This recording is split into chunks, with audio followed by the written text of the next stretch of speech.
من الشيطان الرجيم.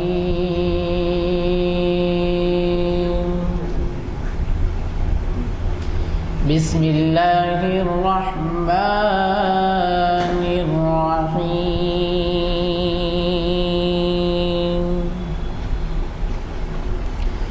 يسألونك عن الأنفال قل الأنفال لله والرسول فاتقوا الله وأصلحوا ذات بينكم وأطيعوا الله ورسوله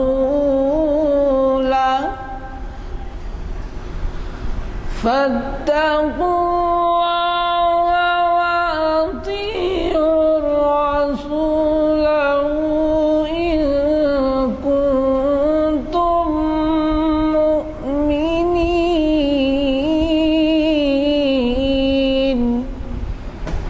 صدق اللہ العظیم. حضرات، ڈاکٹر سید شاہد علی عباسی صاحب کے تعارف کی اس وجہ سے ضرورت نہیں ہے کہ انہوں نے اب تک ہماری کئی نشستوں کو شرعی انفارمیشن سروس کی ہی نہیں بلکہ تاریخ اسلام کی نشستوں کو بھی مخاطب کیا ہے، زیادہ تر تاریخ اسلام کی، اور اس مسجد سے اس وقت سے وابستہ ہیں جبکہ تعمیر چل رہی تھی، ابھی پہلی منزل تکمیل ہوئی تھی. اس وقت جو ہے مظہر قادری صاحب ایک مدرسہ قائم کرے تھے اور پھر اس میں جو ہے خطاب رکھتے تھے، تو اس وقت سے وہ ہم سے جڑے ہوئے ہیں اور اللہ کا شکر ہے کہ ایسی شخصیتیں ہمیں خطاب کے لیے ملی. تو میں ان کا تعارف اس وجہ سے کرانا ضروری نہیں سمجھتا کہ وہ اب تک ہمیں کئی ہماری نشستوں کو مخاطب کر چکے ہیں. آج کا جو عنوان ہے انہی کا دیا ہوا ہے، اور وہ نامور صحابی حضرت عبداللہ ابن عمر رضی اللہ تعالیٰ عنہ کے تعلق سے ہے.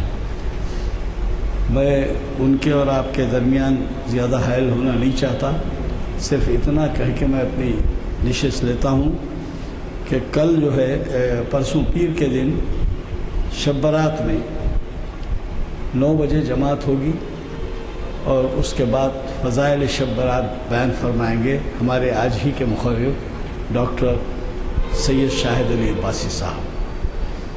اور ایک چیز اور عرض کر دوں آپ سے کہ پیر کا تو پروگرام آپ سن لیے، پیر کے دن محفل نہیں رہے گی.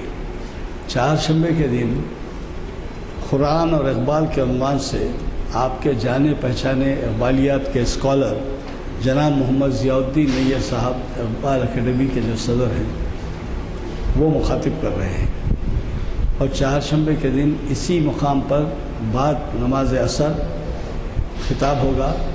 اب عنوان سے ہی اس کا اندازہ ہوتا ہے کہ کتنی اہمیت کا عنوان ہے، اور خطاب رہے گا کہ قرآن اور اقبال.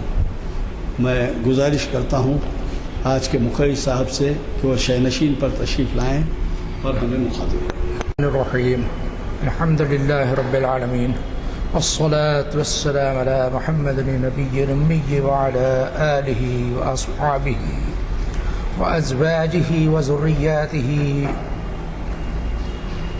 وأہل بیتہ اجمعین برحمتک یا ارحم الراحمین.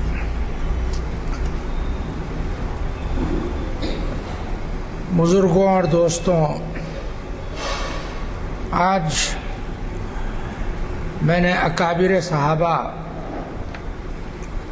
کے بجائے متوسطین صحابہ میں سے ایک اہم شخصیت کو منتخب کیا، جو عام طور کے اوپر اتنے معروف نہیں ہیں جتنے کہ خود صحابہ کے دور میں معروف تھے، اور خاص طور کے اوپر محدثین کے نزدیک جن کی بیان کی ہوئی ہر روایت تقریباً 100% خالص سونا سمجھی جاتی ہے، جس کو ہم 24 کیرٹ 99.99 KDM گولڈ کہتے ہیں۔ چنانچہ ایک سند ہے امام مالک عن محمد بن مسلم بن شہاب الزہری عن نافع عن عبداللہ بن عمر عن رسول اللہ صلی اللہ علیہ وسلم۔ اس سند کا شمار ان 5 سنہری اسناد میں ہوتا ہے جو کھرے سونے کی ہوں، جس میں کسی قسم کی ملاوٹ کا نہ گمان ہے، نہ شبہ ہے، نہ وہم ہے۔ اس کو محدثین کی زبان میں سلسلۃ الذہب کہا جاتا ہے۔ سلسلہ چین کو کہتے ہیں ہم لوگ مجھے محدثین کے پاس، اور ذہب سونے کو کہتے ہیں، خالص سونا۔ اور خود محمد بن مسلم بن شہاب الزہری بہت ہی اونچے پائے کے تابعین میں جن کا شمار تھا،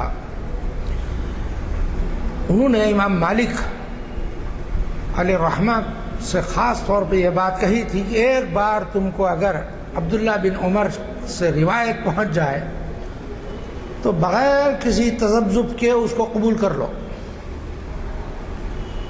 اس میں کہیں کسی قسم کی کمی نہیں پاؤ گے۔ اور جیسے کہ نام سے اندازہ ہوتا ہوگا، آپ کو ہو گیا ہوگا کہ حضرت عمر ابن الخطاب رضی اللہ تعالی عنہ کہ آپ صاحبزادے تھے۔ رسول اکرم صلی اللہ علیہ وسلم کی بعثت کے 5 سال بعد، نہیں 5 سال پہلے آپ کی پیدائش عمل میں آئی تھی، اور جس وقت حضرت عمر رضی اللہ تعالی عنہ رسول اکرم صلی اللہ علیہ وسلم کے خلاف ایک ارادہ کر کے اپنے گھر سے نکلے تھے،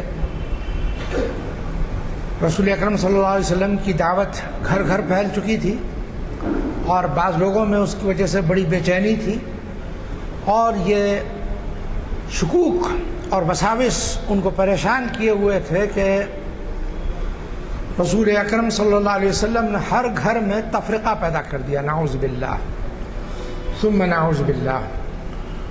تو حضرت عمر نے اپنے طور پہ یہ فیصلہ کیا کہ آج میں قصہ ختم ہی کیے دیتا ہوں۔ چنانچہ ننگی تلوار لیے گھر سے نکلتے ہیں۔ اس وقت بھی عبداللہ ابن عمر کی عمر تقریباً 4-5 سال تھی، یعنی 5 سال پہلے پیدا ہوئے تھے آپ کی بعثت سے، اور اس کے یہ سن 5 کا ہجری، سن 5 نبوی کا واقعہ ہے کہ راستے میں ایک صحابی ملتے ہیں، اور عمر کے چہرے کا رنگ اور ہاتھ میں ننگی تلوار دیکھ کر سمجھ جاتے ہیں کہ کسی ایک خطرناک ارادے سے عمر نکلے ہیں۔ پوچھتے ہیں کہاں کا ارادہ ہے، تو چونکہ بہت صاف گو آدمی تھے کہہ دیتے ہیں کہ میں آج قصہ پاک کر دینا چاہتا ہوں۔ وہ صحابی بھی سمجھ جاتے ہیں، وہ کہتے ہیں کہ ادھر کی خبر تو بعد میں لو، پہلے اپنے گھر کی خبر لو۔ انہوں نے کہا کیوں، میرے گھر میں کیا ہوا؟ کہا کہ تم کو اس کی خبر ہی نہیں، تمہاری بہن اور بہنوئی دائرہ ایمان میں داخل ہو چکے ہیں۔ ایک دم سے دماغ کو جھٹکا لگتا ہے، اور اسی کیفیت میں اپنے بہنوئی کے گھر جاتے ہیں۔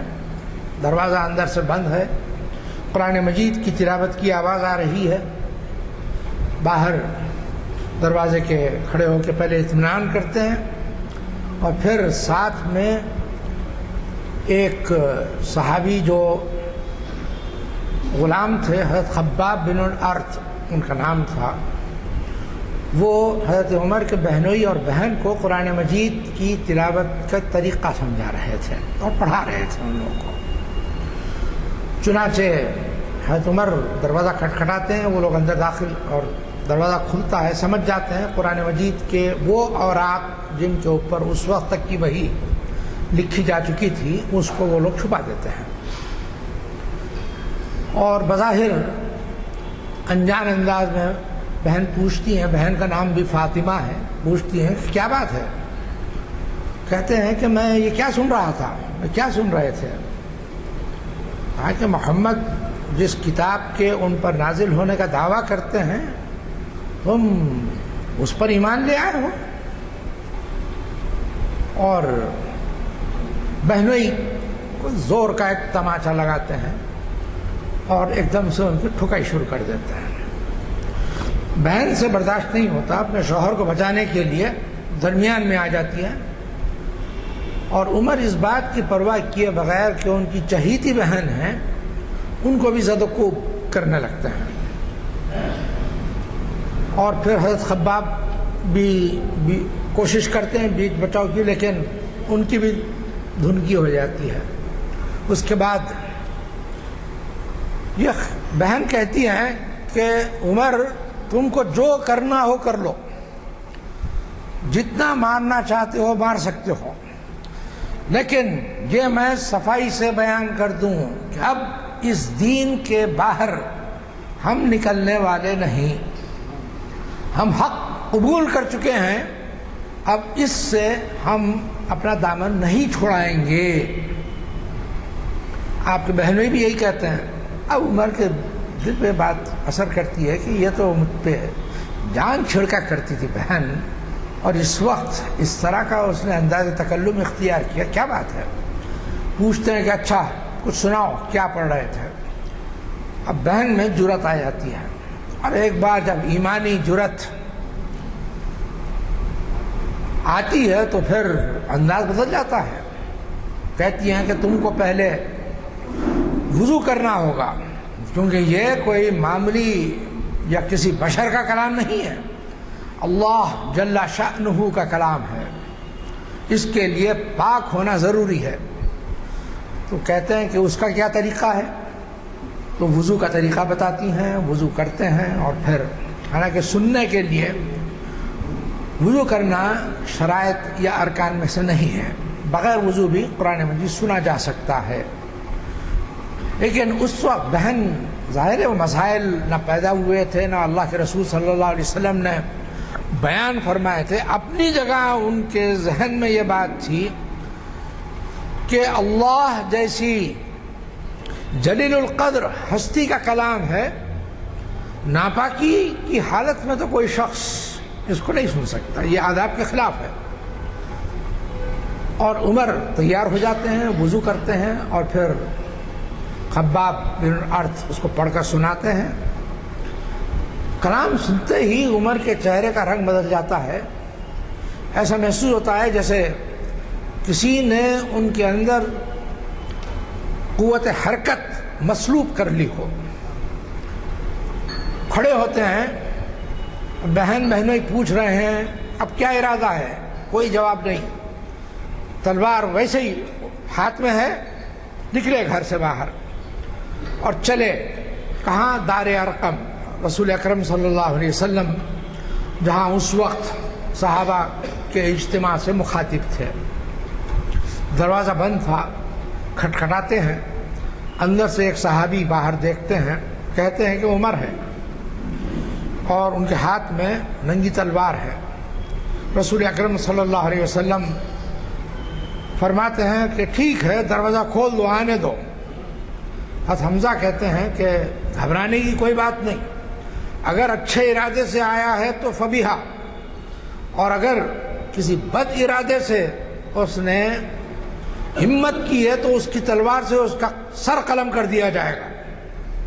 حضرت حمزہ خود بے حد قوی آدمی تھے، آپ اندازہ نہیں کر سکتے، شکاری آدمی تھے، اور اتنے باہمت تھے کہ عین مجمع میں جا کر ابو جہل کے سر کے اوپر کمان ماری تھی زور سے کہ خون نکلنے لگا تھا، اور کسی شخص میں ہمت نہیں ہوئی پوچھنے کی، اور وہیں پہ اعلان کیا تھا کہ میں اپنے بھتیجے پر ایمان لاتا ہوں، جس کو جو کرنا ہے کر لے، دیکھتا ہوں کون کیا کرتا ہے۔ اور پھر نکلے، کسی کی ہمت نہیں ہوئی حضرت حمزہ کو روکنے کی یا ان سے باس پرس کرنے کی۔ اس موقع پر بھی حضرت حمزہ کی زبان سے کلمہ نکلتا ہے، دروازہ کھولا جاتا ہے، حضرت عمر داخل ہوتے ہیں، رسول اللہ صلی اللہ علیہ وسلم پوچھتے ہیں بولو عمر کس ارادے سے آئے ہو؟ آپ کی زبان سے نکلتا ہے رسول اللہ میں ایمان قبول کرنے کی نیت سے آیا ہوں۔ مسلمانوں میں کہاں تو ایک سنسنی اور تناؤ چھایا ہوا تھا، ایک دم سے وہ کیفیت بدل جاتی ہے اور خوشی سے سب کی زبان سے بیک وقت تقریباً نعرہ تکبیر اللہ اکبر کا زبان ادا ہوتا ہے، اور رسول اکرم صلی اللہ علیہ وسلم حضرت عمر کو مبارکباد دیتے ہیں، وہ دائرہ ایمان میں داخل ہوتے ہیں. اور ظاہر ہے حضرت عمر کے ایمان لانے کے بعد آپ کا پورا خاندان، آپ کے بیوی بچے جن میں حضرت عبداللہ ابن عمر بھی تھے، ایمان قبول کر لیتے ہیں اور اسلام میں داخل ہو جاتے ہیں. اب یہاں سے حضرت عبداللہ ابن عمر کا راست رسول اکرم صلی اللہ علیہ وسلم سے تعلق شروع ہوتا ہے. مکے میں جو کچھ ہوتا ہے اس کے بعد حضرت عبداللہ ابن عمر اس میں رسول اکرم صلی اللہ علیہ وسلم کے ساتھ ساتھ ہیں. پہلے ماں اور باپ محبوب تھے، اب ماں باپ کی محبت ایک طرف، خاندان کی محبت ایک طرف، بھائیوں بہنوں کی محبت ایک طرف، اور رسول اللہ کی محبت ایک طرف. دن رات اب رسول اللہ ہیں یا عبداللہ ابن عمر ہیں، جب وقت ملتا ہے فوراً رسول اکرم صلی اللہ علیہ وسلم کی خدمت میں حاضر ہونا اپنا مستقل معمول بنا لیتے ہیں. پھر وہ وقت بھی آتا ہے جب آپ کو اجازت ملتی ہے ہجرت کرنے کی، ہجرت فرماتے ہیں. اور پھر غزوہ بدر کا واقعہ پیش آتا ہے. چونکہ اس وقت عمر کم تھی، 13 سال بتائی جاتی ہے، لہٰذا رسول اکرم صلی اللہ علیہ وسلم سے جب اجازت طلب کرتے ہیں تو رسول اکرم صلی اللہ علیہ وسلم کہتے ہیں نہیں، ابھی تم کم سن ہو، ابھی تم جہاد کے مکلف نہیں ہوئے ہو. بہت مایوس ہو کر لوٹ جاتے ہیں. پھر 2 سال بعد غزوہ احد پیش آتا ہے. اس میں بھی رسول اکرم صلی اللہ علیہ وسلم یہ کہتے ہیں کہ ابھی تم بالغ نہیں ہوئے ہو اور ابھی کچھ اور انتظار کر لو. بہت دل گرفتہ ہیں کہ میں جہاد میں حصہ لینا چاہتا ہوں، اپنی جان اللہ کی نظر کرنا چاہتا ہوں، اور رسول اللہ اجازت نہیں دے رہے، لیکن قلب میں کسی قسم کی شکایت نہیں. لوٹ جاتے ہیں. پھر جنگ کا ایک واقعہ پیش آتا ہے اور اس میں رسول اللہ صلی اللہ علیہ وسلم کی طرف سے اجازت مل جاتی ہے. 16-17 سال کی عمر ہے اور اس میں پوری توجہ سے حصہ لیتے ہیں. باقاعدہ تلوار ہے، نیزہ ہے ساتھ میں، اور داد شجاعت دیتے ہیں. آخر ایک پہلوان اور قوی الجسم، قوی الجثہ باپ کے بیٹے تھے، خود بھی ان کا اپنا بہت ہی بھاری بھرکم شخصیت تھی ان کی، اور غائب درجے تمکنت طبیعت میں تھی. رسول اکرم صلی اللہ علیہ وسلم کی ایک ایک حرکت کے اوپر نظر رکھتے تھے، چشم ابرو پر نظر رکھتے تھے، اور ایک ایک عمل رسول اللہ نے کہاں کیا کیا اس پہ نظر رکھتے تھے. پوری توجہ اللہ کے رسول صلی اللہ علیہ وسلم جب صحابہ سے خطاب ہو کر کچھ کلام فرمانا شروع کرتے تو اس کلام پر پوری توجہ رہتی، اور وہ کلام ذہن میں مرتسم ہو جاتا، جم جاتا. اور پھر اگر روایت کرنے میں کسی جگہ کوئی شبہ پیش آئے تو دوسرے صحابہ سے جا کے اطمینان کر لیتے کہ میرے ذہن میں یہ الفاظ ہیں لیکن مجھے کچھ شبہ سا پیدا ہو گیا ہے. جب صحابہ روایت سنتے اطمینان دلاتے کہ نہیں واقعی اللہ کے رسول نے ایسا ہی کہا تو خوش ہو کے لوٹتے. پھر صحیح بخاری میں اور صحیح مسلم میں، جس پر دونوں محدثین متفق ہیں، 81 روایتیں حضرت عبداللہ ابن عمر سے منقول ہیں، اور 43 میں حضرت امام بخاری منفرد ہے یعنی اکیلے بیان کر رہے ہیں، اور 31 حدیثیں امام مسلم بن الحجاج القشیری بیان کر رہے ہیں. اور ابن القیم نے ایک کتاب لکھی ہے، اس کو مختلف لوگ مختلف طرح پڑھتے ہیں، لیکن میں نے جو تحقیق کی ہے اس کا صحیح تلفظ ہے اعلام الموقعین. اس میں انہوں نے مکثرین صحابہ کا ذکر کیا ہے جنہوں نے اللہ کے رسول صلی اللہ علیہ وسلم سے کثرت سے روایتیں بیان کی ہیں. ان میں حضرت عبداللہ ابن عمر کا نام بھی لکھا ہے، اور ویسی مکثرین فتاوی کا ذکر کیا، اس میں بھی حضرت عبداللہ ابن عمر کا نام ہے. آپ کا معمول یہ تھا کہ رسول اکرم صلی اللہ علیہ وسلم نے جو کہا جو کیا وہ ذہن میں جم گیا، یادداشت میں مستقل پیوست ہو گیا. اور اگر کسی حدیث کے بارے میں معلوم ہوتا ہے کہ ان کو پتہ نہیں لیکن دوسرے صحابی بیان کر رہے ہیں تو پھر بغیر وقت ضائع کیے جیسے ہی اطلاع ملتی فوراً اس صحابی کے مقام کا، اور اگر وہ کسی اور علاقے میں رہتا ہو تو اونٹ تیار کر کے اس کے اوپر بیٹھ کر اس کے پاس جاتے اور اس سے روایت سنتے اور پھر واپس ہوتے. بس یعنی روایت سنی پھر واپس. یہ دیکھیے صحابہ کا عجیب مزاج تھا. اللہ کے رسول صلی اللہ علیہ وسلم کا ارشاد مبارک کم سے کم وسائط سے سنیں اور اس کو محفوظ کریں،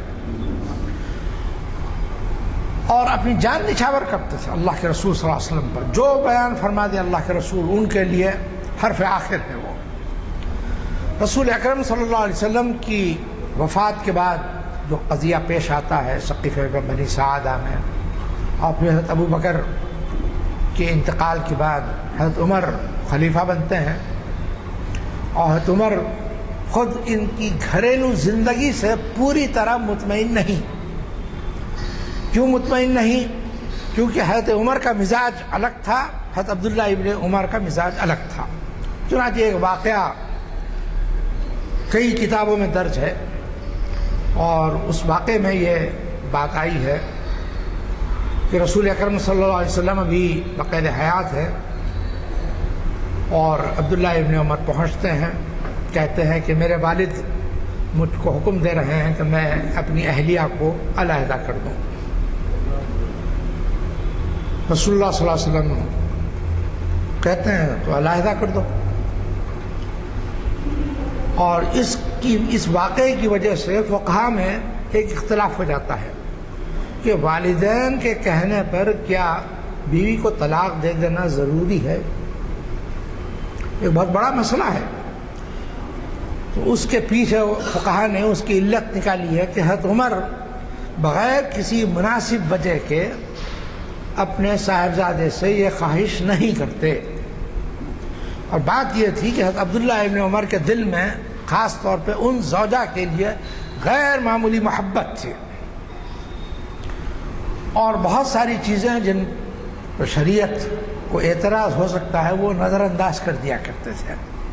حضرت عمر نے بعض ایسے مواقع دیکھے تو ان کے ذہن میں شاید یہ بات آئی کہ کہیں شریعت کی پابندی میں میرا لڑکا سست رویہ اختیار کر لے. اپنی بیوی کی محبت میں کہیں شریعت کی پابندی میں اب تو السابقون الاولون میں یعنی مسابقت کرنے والوں میں ہے، سب سے آگے آگے رہنے کی کوشش کرتا ہے، لیکن بیوی کی محبت کہیں کل حائل نہ ہو جائے دونوں کے درمیان. چنانچہ اس بنیاد کے اوپر آپ حکم دیتے ہیں، اور اس وجہ سے اگرچہ بہت چاہتے تھے اور ظاہر دل سے مجبور تھے لیکن علیحدگی اختیار کرنی پڑتی ہے. ورنہ شریعت کا حکم یہ ہے کہ ماں باپ کا دائرہ احکام یا دائرہ حکم سے یہ دائرہ الگ ہے. اس دائرے میں ان کو مداخلت کی اجازت نہیں ہے. شوہر خود فیصلہ کرے، اور ماں باپ کے معاملے میں ویسی اہلیہ کی بات سننے کا مجاز نہیں ہے، اور شریعت کے معاملے میں تو کسی کی بھی اطاعت کرنے کا حکم نہیں ہے. اللہ کی اطاعت کرنا ہے، اللہ کے رسول کی اطاعت کرنا ہے. لا طاعت لمخلوق فی معصیت الخالق، بہت ہی کھلی صریح حدیث ہے کہ کسی بھی مخلوق کی اطاعت ایسے عمل میں جس سے اللہ کی شریعت میں یا اللہ کے خالق ہونے کی حیثیت سے حکم دینے میں مخالفت کرنی پڑے، حکم توڑنا پڑے، اس کی اجازت نہیں ہے. اس میں اطاعت کی اجازت ہی نہیں ہے سرے سے. بہرحال یہاں پر یہی بات ہے کہ حضرت عمر خود فقیہ تھے، اور یقیناً کوئی بات پائی ہوگی انہوں نے. اور ایک گمان فقہا کا جب انہوں نے تحقیق کی تو یہ نکلا کہ چونکہ ان سے بہت زیادہ محبت کرتے تھے لہٰذا حضرت عمر نے کسی چیز میں سستی دیکھی تو ان کو شاید یہ خیال پیدا ہوا ہو. لیکن اس کی وجہ سے بعض لوگوں نے یہ حکم نکال لیا کہ ماں باپ اگر اپنی بیوی کو طلاق کر دینے کا حکم دے دیں تو پھر لڑکے پر واجب ہو جاتا ہے کہ وہ بیوی کو علیحدہ کر دے. میں آپ کے سامنے بہت ہی صراحت سے یہ کہہ رہا ہوں کہ قطعاً واجب نہیں ہوتا. حدیث کو اس کے سیاق و سباق سے نکال کر کن صحابہ سے منقول ہے اور اس سارے پس منظر کو نکال کر اگر دیکھا جائے تو اس طرح کی بہت سی غلط فہمیاں پیدا ہونے کا اندیشہ ہے۔ خود میرے ساتھ بعض واقعات گزر چکے ہیں، اس وقت میں ان سے صرف نظر کرتا ہوں۔ حضرت عبداللہ ابن عمر کا یہ حال تھا کہ تقریباً 60 برس رسول اکرم صلی اللہ علیہ وسلم کی وفات کے بعد زندہ رہتے ہیں،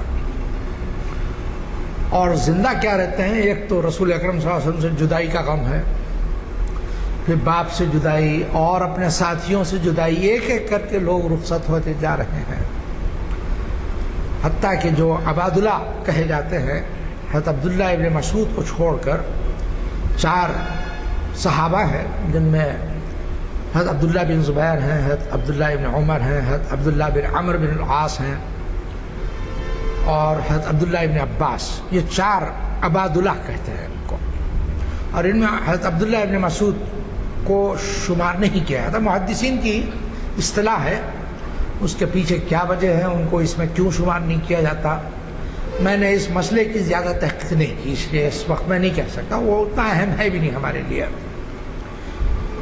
رسول اکرم صلی اللہ علیہ وسلم کی وفات کے بعد مرجع علم بن جاتے ہیں۔ ایک موقع پہ اللہ کے رسول صلی اللہ علیہ وسلم صحابہ کے سامنے ایک مسئلہ رکھتے ہیں اور کہتے ہیں کہ اس کا جواب دو۔ حضرت عبداللہ ابن عمر کے ذہن میں اس کا جواب گھومنے لگتا ہے، لیکن رسول اکرم صلی اللہ علیہ وسلم کا رعب آپ کو اجازت نہیں دیتا کہ اس کا جواب بیان کریں۔ سوال کیا ہے؟ بتاؤ وہ کون سا درخت ہے جس کی جڑیں زمین میں گہرائی تک اتری ہوئی مضبوط اسے جمے ہوئے ہیں اور جس درخت پر ہمیشہ بہار ہی بہار رہتی ہے اور ہمیشہ پھل دیتا رہتا ہے لوگوں کو۔ تو صحابہ اپنا دماغ لگاتے ہیں، نہیں آتا، حالانکہ روزانہ کے مشاہدے کی بات تھی ان کی، لیکن ایک اتفاق تھا، حضرت عبداللہ ابن عمر کا ذہن فوراً پہنچتا ہے۔ رسول اکرم صلی اللہ علیہ وسلم پھر خود ہی مسکرا کے کہتے ہیں کھجور کا درخت جس کی جڑیں مضبوطی سے درخت کو تھامے رہتی ہیں اور سال بھر وہ پھل دیتا رہتا ہے۔ کہتے ہیں کہ مجھے جواب معلوم تھا۔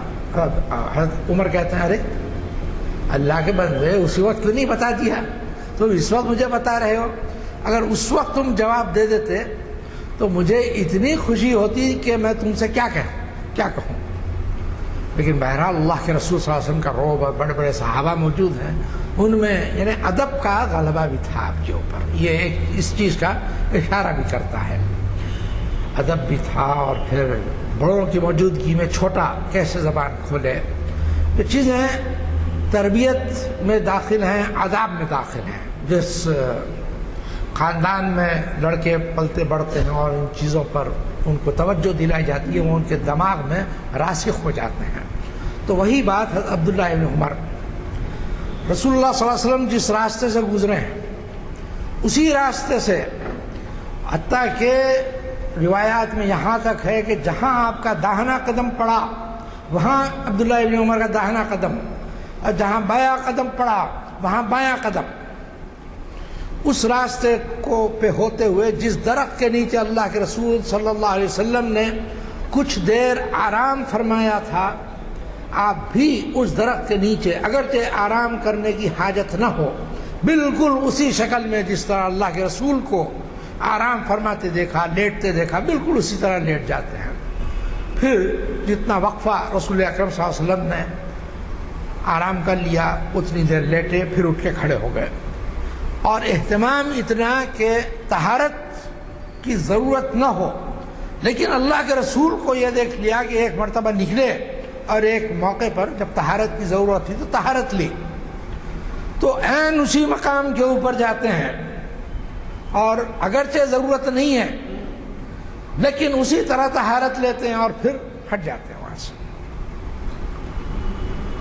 تو یہ ان عشاق رسول میں سے تھے جن کا نام صحابہ میں خود مشہور تھا، اور بار بار لوگ حضرت عبداللہ ابن عمر کی طرف اشارہ کرتے کہتے دیکھو جبال عین جا رہا ہے، عین کا پہاڑ جا رہا ہے، ماشاءاللہ۔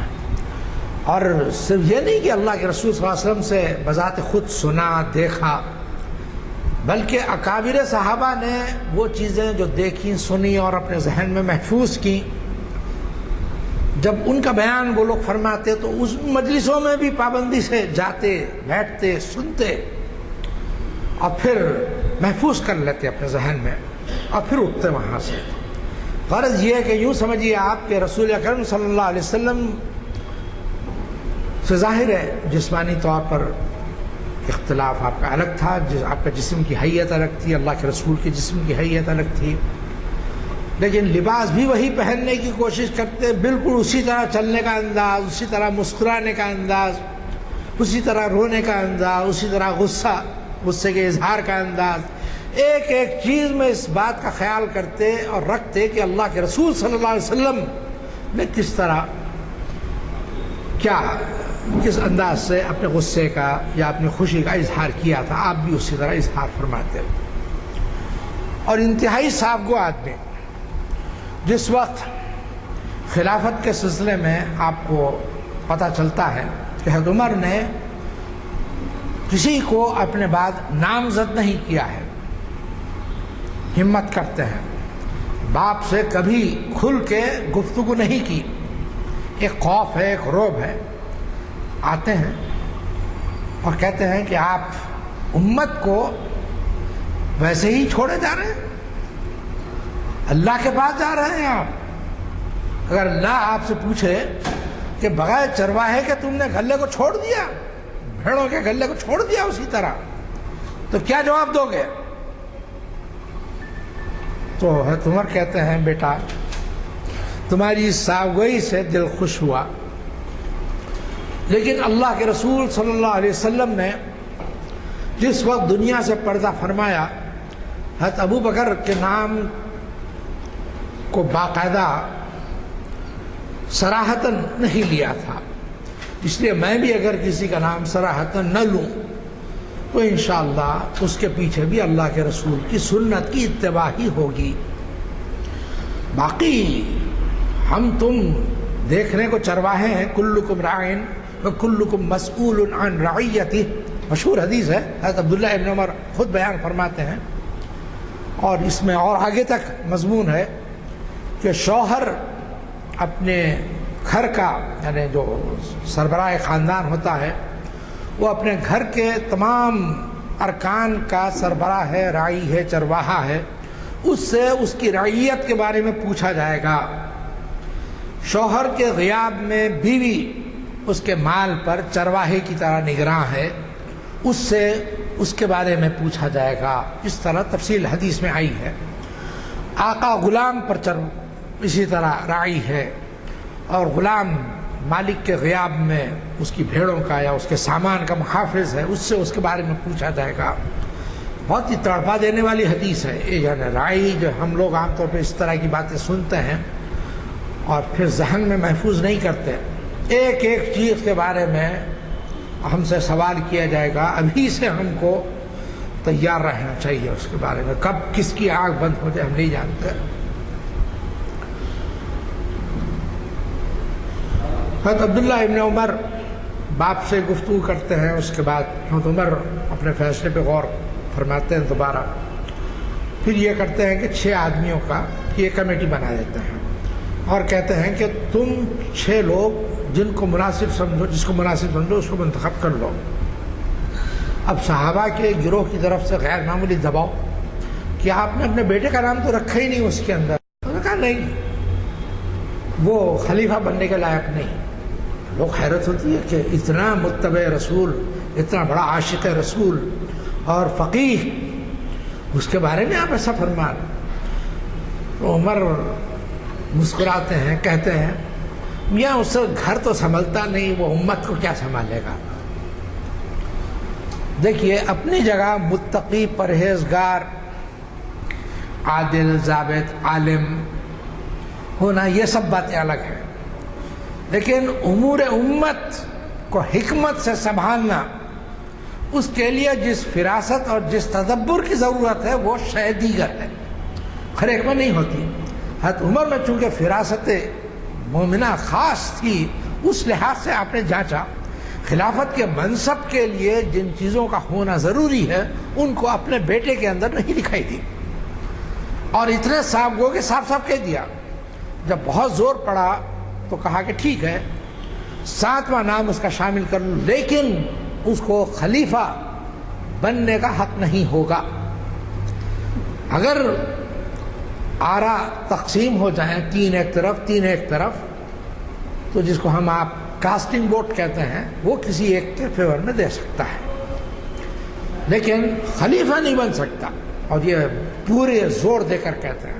خیر آپ کا نام شامل ہو جاتا ہے، اس کی ضرورت ہی نہیں پڑتی ہے۔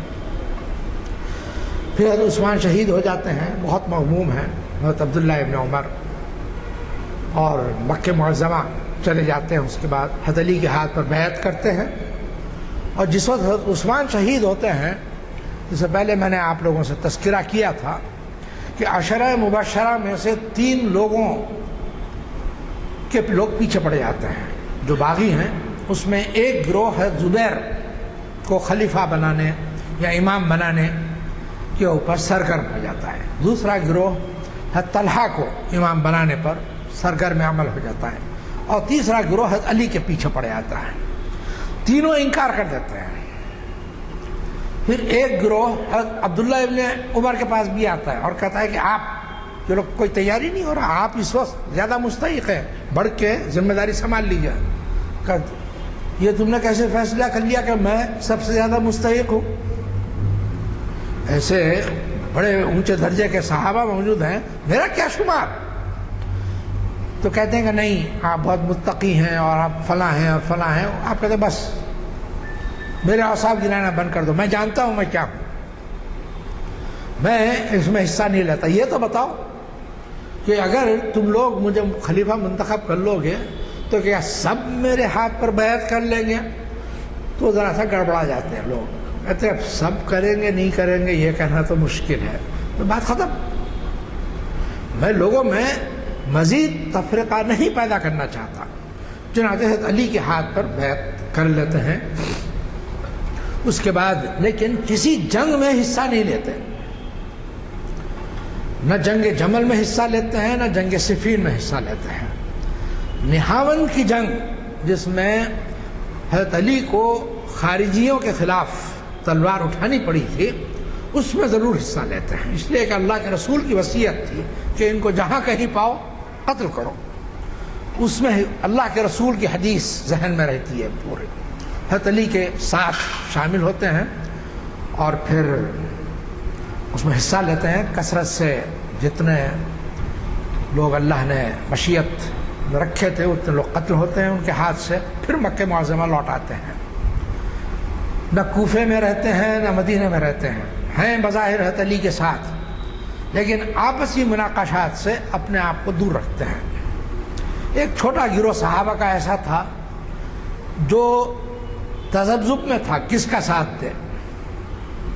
ایک طرف وہ سمجھتے تھے کہ بی بی عائشہ ہوں، طلحہ ہوں یا زبیر ہوں، یا حضرت عثمان کے قتل پر ان کے قصاص کا مطالبہ کرنے والے شریعت کی نظر میں گناہ گار تو نہیں ہیں، پھر ان پر ہم تلوار کیسے اٹھائیں۔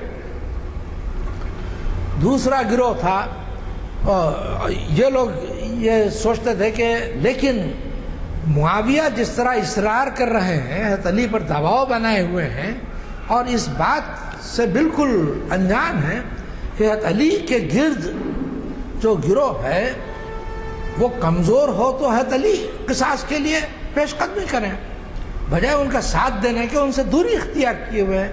ان کا یہ مطالبہ بھی صحیح نہیں، تو اس کی وجہ سے ان کا یوں سمجھیے کہ تذبذب میں تھے، ان کا ساتھ دیں یا ان کا ساتھ دیں۔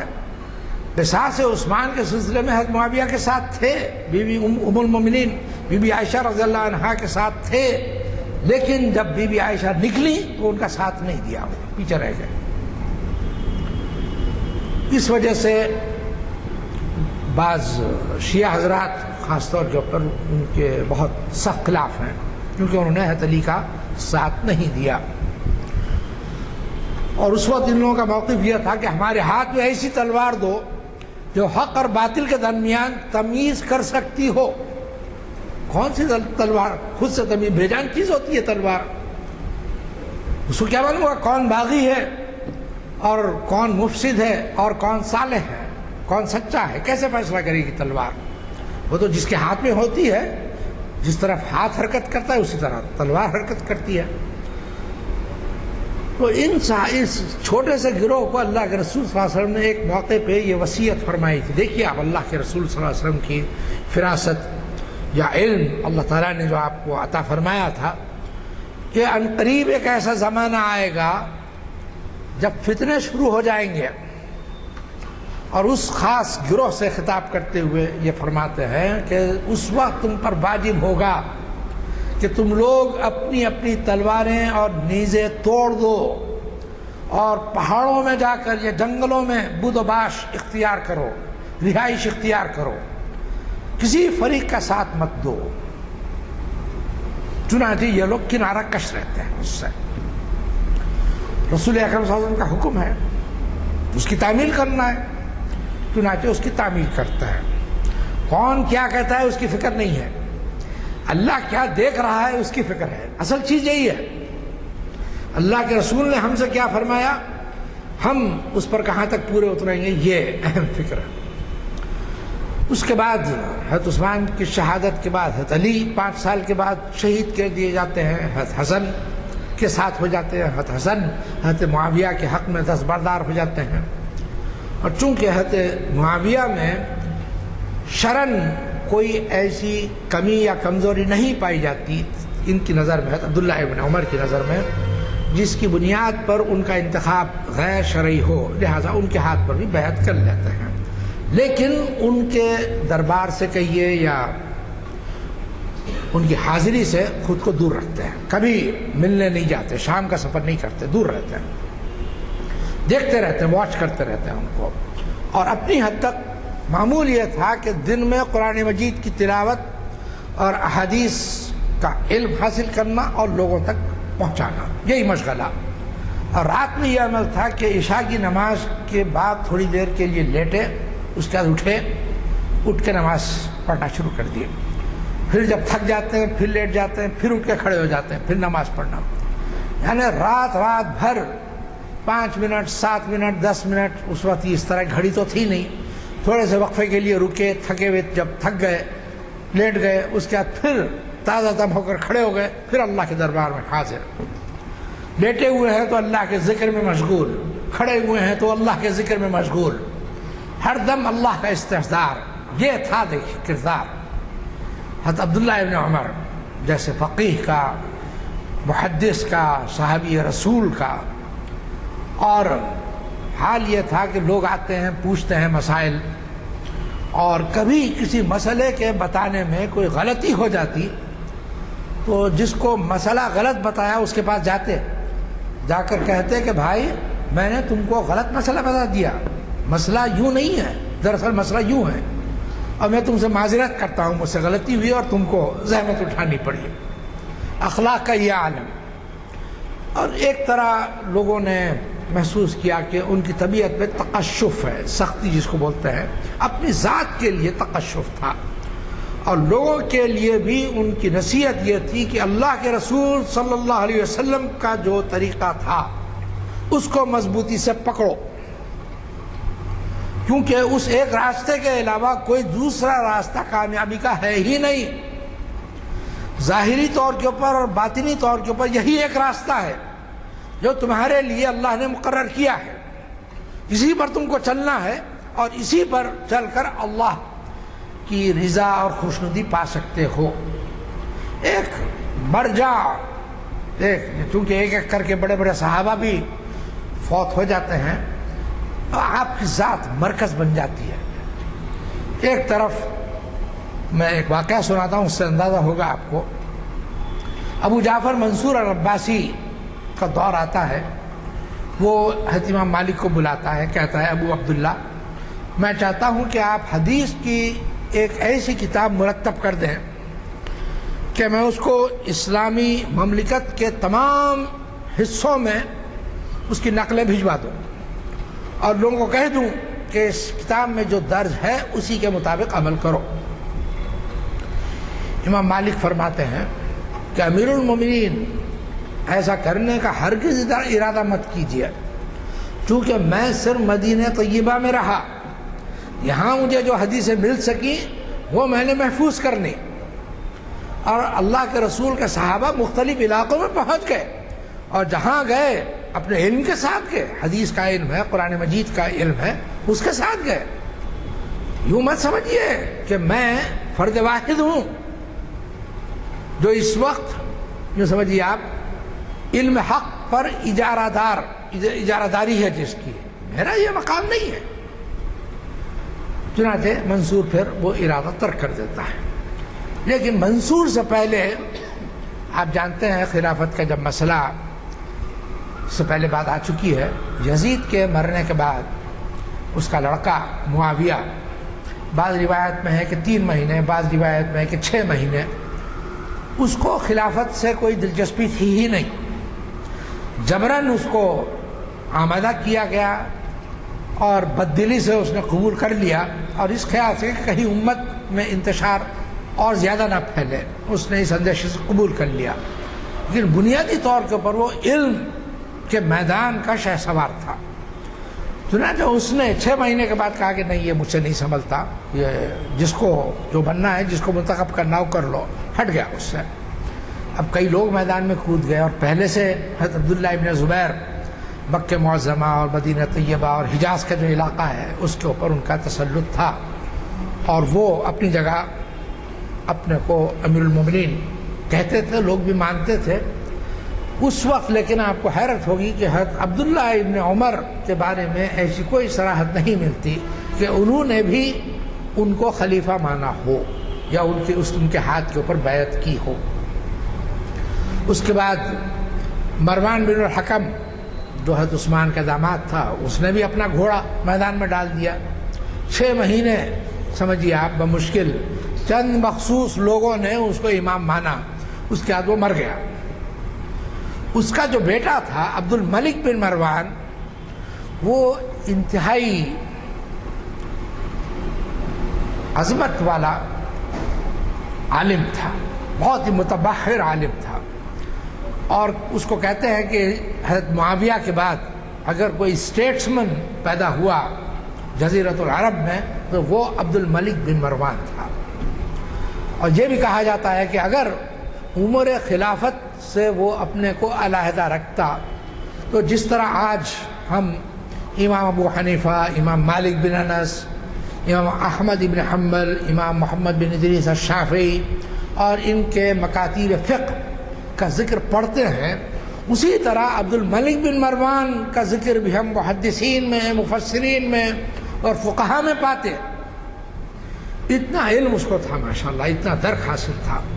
اب اللہ کی قدرت، اللہ تعالیٰ نے اس میں مزید یہ صلاحیت دی تھی کہ انتہائی مدبر شخص تھا۔ اس نے اب اپنے امداد کے لیے ایک ایسے شخص کو چنا جو کہ ایک چھوٹے مکتب میں مدرس تھا یا معلم تھا، جس کو ہم آپ حجاج بن یوسف کے نام سے جانتے ہیں۔ زبان پہ غیر معمولی مہارت اور تلوار چلانے میں غیر معمولی مہارت، زبان اور تلوار دونوں کی دھار ایک، اور 2 ٹوک بات کہتا تھا، مختصر بات کہتا، لیکن جو بات کہتا جس انداز سے کہتا لوگ سمجھ جاتے کیا مراد ہے۔ کسی قسم کا اغلاق، پیچیدگی، ابہام نہیں، اور ویسی تلوار چلتی ہے اس کی۔ 70,000 مسلمانوں کو اگر یہ روایت صحیح ہے، اس ایک شخص نے تحقیق کیا، اندازہ لگائیے آپ۔ اس کو منتخب کرتا ہے عبد الملک بن مروان، اور اس کو گورنر بنا دیتا ہے، والی، اس زمانے میں والی کہتے تھے، والی بنا دیتا ہے اس کو۔ حضرت عمر بن عبدالعزیز بہت خفا ہوتے ہیں، اگرچہ اسی کے داماد ہیں عبد الملک بن مروان کے، لیکن شکایت کرتے ہیں۔ عبد الملک بن مروان ان کی شکایت کی طرف توجہ نہیں دیتا۔ اس کے مظالم اس کے علم میں آتے رہتے ہیں، لیکن ان کی طرف کوئی توجہ نہیں کرتا۔ اب ہم چونکہ پوری طرح واقف نہیں ہیں ان حالات سے، ہم اس کہنے کے اس بات موقف میں نہیں ہیں کہ آخر کیوں لوگ خاموش تھے۔ حضرت عبداللہ ابن عمر وہ شخصیت تھی کہ حجاج بن یوسف کو برسر ممبر ٹوک دیتے، کچھ کہہ رہا ہے اور غلط کہہ رہا ہے، بھائی ٹوک دیتے، جھوٹا ہے تو، جھوٹ کہتا ہے، یہ سارا فتنہ تیرا پیدا کیا ہوا ہے۔ عبداللہ بن زبیر کے بارے میں جب وہ کہتا ہے کہ انہوں نے قرآن مجید میں تحریف کی، تو بے ساختہ چہرے کا رنگ بدل جاتا ہے، غصے میں آ جاتے ہیں، بھڑک جاتے ہیں، کہتے ہیں جھوٹ کہتا ہے، کذاب ہے تو۔ نہ عبداللہ ابن زبیر میں اتنی طاقت کہ قرآن مجید کے کسی حرف میں کسی قسم کی تبدیلی کر سکے، اور اے بدبخت نہ تجھ میں یہ قدرت کہ قرآن مجید میں کوئی ترمیم کر سکے۔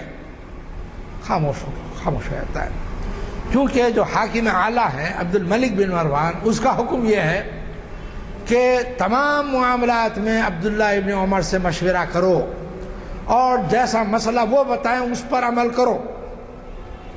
تو آپ یہ کہہ سکتے ہیں کہ ایک طرح کا حسد بھی اس کی طبیعت میں پیدا ہو جاتا ہے کہ حاکم میں، لیکن عملاً حکمرانی عبداللہ ابن عمر کی چل رہی، جو مسئلہ ہے لوگ ان کے پاس لے جاتے ہیں اور وہ جواب دیتے ہیں اس کا، حتیٰ کہ میری بابت بھی اگر وہ ان کو کچھ لکھنا ہو وہ راست خلیفہ کو لکھتے ہیں عبد الملک بن مروان، اور وہ حکم دیتا ہے مجھے، میں نے اتنی قربانیاں دی اور مجھ کو حکم دیتا ہے خلیفہ کہ عبداللہ ابن عمر جیسا کہے ویسے ہی عمل کرو۔ تو اپنی جگہ پریشان ہے۔ ایسے کئی مواقع پیش آتے ہیں جس میں، اور خاص طور پہ حجاج بن یوسف کا وہ واقعہ جس میں اب اللہ بہتر جانتا ہے کہ مورخین نے واقعی تحقیق سے لکھا یا غیر تحقیق سے لکھا، کہ حرم میں موجود ہیں، طواف ہو رہا ہے، ہتھیار لیے ہوئے لوگ طواف کر رہے ہیں، اور ایک شخص کے ہاتھ میں نیزہ ہے، اور اس کو جس طرح عصا کا کام لیتے ہیں لوگ، ٹیک ٹیک کے چلتے ہیں، وہ نیزہ ٹیکتے ہوئے چل رہا ہے۔ مورخین کی ایک اچھی خاصی تعداد یہ لکھتی ہے یہ ایک شخص جس کو حجاج بن یوسف نے حضرت عبداللہ ابن عمر کے پیچھے تعینات کیا تھا کہ وہ چلتے چلتے ان کے پیر میں وہ نیزہ جس کی انی زہر میں بجھی ہوئی ہے اس کو چبا دے اور معذرت کر کے آگے بڑھ جائے۔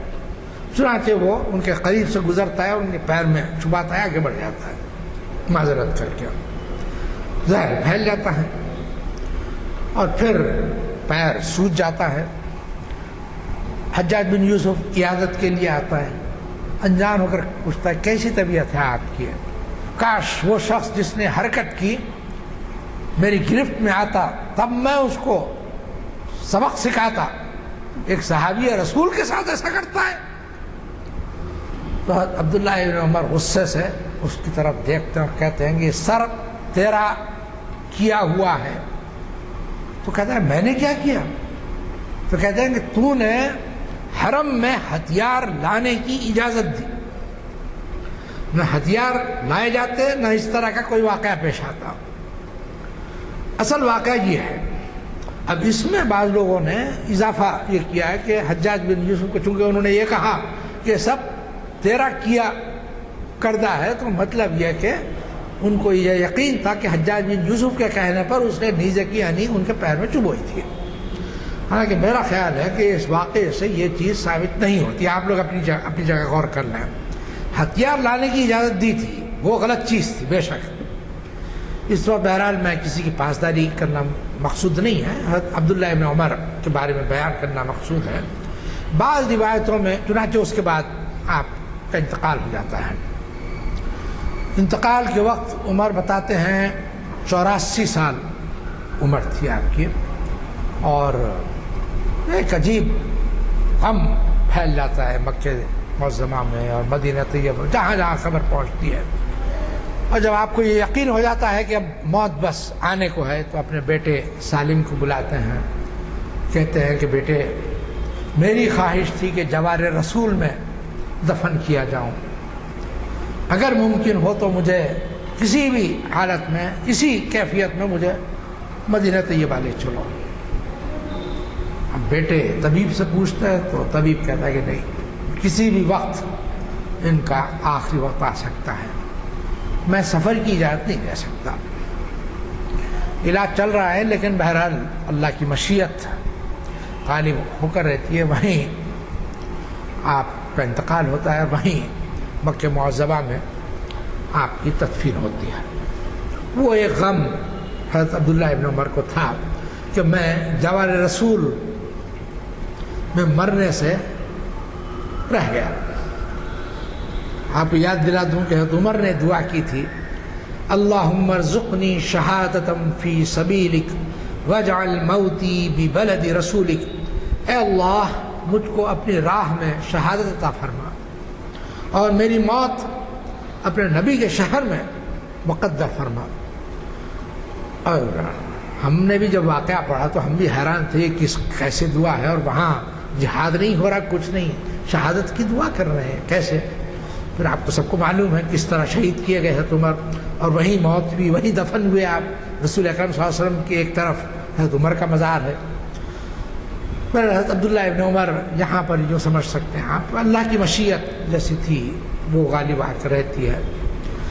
بعض روایتوں میں یہ چیز بیان ہوئی ہے کہ ایک مرتبہ کوئی شخص مرتا ہے اور آس پاس جو جاننے والوں کا اور اہل خاندان کا ہجوم ہے رو رہا ہے، خاص طور پہ خواتین بھی رو رہی ہیں، مرد بچے سب اشکبار ہیں، اور آواز رک نہیں پا رہی، آواز نکل رہی ہے رونے میں۔ حضرت عبداللہ ابن عمر رسول اکرم صلی اللہ علیہ وسلم کو دیکھتے ہیں کہ رسول اکرم صلی اللہ علیہ وسلم فرماتے ہیں کہ یہ رو رہے ہیں، اس مردے کے اوپر عذاب ہو رہا ہے۔ اس کو روایت کر دیتے ہیں، اس کو اسی طرح جس طرح آپ نے سنا۔ لوگوں میں یہ غلط فہمی پھیل جاتی ہے کہ لوگوں کے رونے سے مردے کو عذاب ہوتا ہے۔ بی بی عائشہ رضی اللہ تعالیٰ عنہا کو یہ خبر پہنچتی ہے تو کہتی ہے کہ عبداللہ ابن عمر سے سمجھنے میں کچھ غلطی ہو گئی۔ واقعہ یہ تھا کہ رسول اکرم صلی اللہ علیہ وسلم تشریف فرما تھے، ایک میت جا رہی تھی، اس کے ساتھ لوگ رو رہے تھے۔ رسول اللہ صلی اللہ علیہ وسلم نے فرمایا کہ لوگ رو رہے ہیں، ان کو یہ پتہ نہیں کہ میت پر عذاب ہو رہا ہے، یعنی بجائے رونے کے اگر وہ قرآن مجید کی تلاوت کرتے، تسبیح کرتے، مختلف اوراد پڑھتے اور اس شخص کے لیے مغفرت کی دعا کرتے تو ممکن ہے اللہ تعالیٰ وہیں سے عذاب کے بجائے اس پر اجر دینا شروع کر دیتا اس کو۔ اس طرف توجہ دلانا مقصود تھی اللہ کے رسول کو، یہ نہیں کہ کسی کے رونے سے مردے پر عذاب ہوتا ہے۔ اور پھر آیت پڑھتی ہیں اللہ تزر وازرۃ وزر اخری، اور ایک دوسری آیت وَلَيْسَ لِلْإِنسَانِ إِلَّا مَا سَعَىٰ، یعنی بدعمالی کوئی کرے اور ماخوذ کوئی اور ہو، اللہ کے پاس یہ ناانصافی نہیں ہوتی۔ یہ کیا سرے سے کوئی ناانصافی ہوتی ہی نہیں۔ اللہ چونکہ ہر چیز کا علم رکھتا ہے، لہٰذا اس کا ہر فیصلہ انصاف ہی پر مبنی ہوتا ہے۔ حضرت عبداللہ ابن عمر بہرحال بہت ہی یعنی روایات حدیث ہو یا قرآن مجید کی تلاوت ہو، قرآن مجید سے محبت کا یہ عالم تھا کہ اس کے 3 دورے مقرر کر رکھے تھے آپ نے، 3 طریقے سے پڑھتے تھے۔